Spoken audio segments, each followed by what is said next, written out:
International children's book day के दिन मैं एक स्कूल पहुंची और बच्चों ने इस बार खूब सारे सवालों के साथ मुझे ही घेर लिया। पहला सवाल था कि अपनी सबसे फेवरेट, सबसे पसंदीदा बच्चों की किताब बताइए। सारी फेवरेट चिल्ड्रंस बुक्स है, ये तो अनफेयर है, मैं एक कैसे बता सकती हूँ? कोई एक सबसे ज्यादा अच्छी तो मैं नहीं कहूंगी। खैर फाइनली चुनाव हुआ और हमने कुछ किताबें एक साथ पढ़ी। शायद मेरे झोले में होगी, मेरे झोले में हमेशा कुछ किताबें होती है पीछे। This is one book that I can call my current favorite. It's a beautiful book. देखने में लगता है कि बहुत छोटी सी है, बहुत कम पेजेस की छोटे बच्चों के लिए लिखी हुई किताब है, लेकिन एक्चुअली ये किताब बहुत सारे सीरियस इश्यूज एड्रेस करती है जो बड़ी। तो एक दुनिया जिसमें लड़कियों को हमेशा ये बताया जाता है कि आपको पतले होना है, आपको अपना वेट कम करना है, अगर आप पतले हैं तभी आप सुंदर हैं, अगर आप पतले नहीं है तो आप सुंदर नहीं है। कहानी पढ़ते पढ़ते जेंडर स्टीरियोटाइप्स की बात हुई। बढ़ाना है कुछ अचीव करने के लिए, तो ये बहुत सुंदर बात है। फिर एक पेज पे ये बात हुई अधूरे सपनों की। सोचती थी कि वो भी कभी वेट लिफ्टिंग चैंपियन बनेंगी, तो इससे एक चर्चा ये भी हो सकती है कि क्या आपने कभी अपने घर में जाके अपनी माताओं से ये बात की, अपनी मदर से पूछा है कि अगर वो कुछ भी कर सकती तो वो क्या करती, कैसे, कौन से वो मौके थे जो उनके हाथ से उन्हें लगता है कभी निकल गए।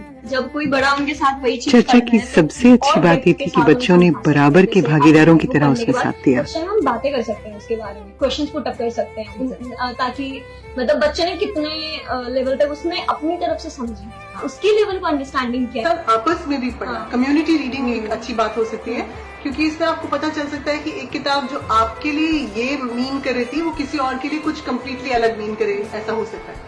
That's a good point. बच्चों में बहुत क्यूरियोसिटी कहानियाँ पढ़ने सुनने के असर की बात करते हैं जो उन्हें फोर्स करती है ये सोसाइटी में क्वेश्चन करने के लिए, तो वो घर जाते हैं अपनी मम्मी से पूछते हैं, मम्मी ऐसा क्यों होता है, या पापा ऐसा क्यों है। सिर्फ लड़की की बॉडी बिल्डिंग करें। मैंने तो आज एक स्टोरी पढ़ी थी जिसमें लड़की कर रही थी, वो राजकुमारी कर रही थी, उसको न्यूट्रिशन मिल रहा था। तो वो फोर्स करते हैं, एक छोटा सा बच्चा पूरी फैमिली को फोर्स कर सकता है क्वेश्चन करने पे, सोचने पे, है ना, सोचने पे कि आप देखो क्या कहानियां जो क्रिटिकल थिंकिंग वाले लेंस से हम कहानियां जब पढ़ना शुरू करते हैं तो वो सिर्फ एंटरटेनमेंट का, मनोरंजन का जरिया न होके सोचने का जरिया बन जाती है। मुझसे पूछा गया कि आपने कहानियाँ पढ़ना कैसे शुरू किया। हमारे घर में केबल टीवी भी नहीं था, क्योंकि हमारे माता पिता को लगता था कि अगर केबल टीवी होगा तो हम पढ़ाई नहीं करेंगे। पढ़ाई हमने बिना केबल टीवी के भी नहीं की, लेकिन हमने अपने वो समय को कैसे यूटिलाइज किया कि हम बहुत सारी यही मैगजीन्स हम पढ़ा करते थे। बिल्कुल था तब हमारे पास यूट्यूब शॉर्ट्स और इंस्टाग्राम रील्स भी नहीं थे, तो जो कि मुझे लगता है हमारे लिए अच्छा हुआ। हमारे साथ आजकल के बच्चों के साथ मुझे लगता है अनफेयर है कि उनकी नन्ही सी जान को 5 लाख चैनल्स एंटरटेन करने के लिए हर समय रेडी है, वो बेचारे कैसे किताब पढ़ेंगे। तो वो किताबें पढ़ पाए, इसलिए ये किताबें इम्पोर्टेंट। स्टेरियोटाइप्स हमारी सोसाइटी के अंदर फैले हुए, इनको कम करने की शुरुआत हम अपने घर से ही कर सकते हैं। जैसे कि मेरे घर पे किसी भी चीज में हम ये नहीं करते ये काम लड़का ही करता है, लड़की करता है। अगर मेरे को घर गंदा दिख रहा है तो मैं पूरा घर खुद साफ कर दूंगा, मेरे को भूख लग गई तो मैं पूरा अपने लिए खाना खुद बनाऊंगा और सबके लिए बनाऊंगा। गंभीर चर्चा के साथ साथ कुछ शरारत भरे सवाल भी पूछे गए और मेरी भी कोशिश यही रही कि उनका जवाब भी उसी अंदाज में दिया जाए।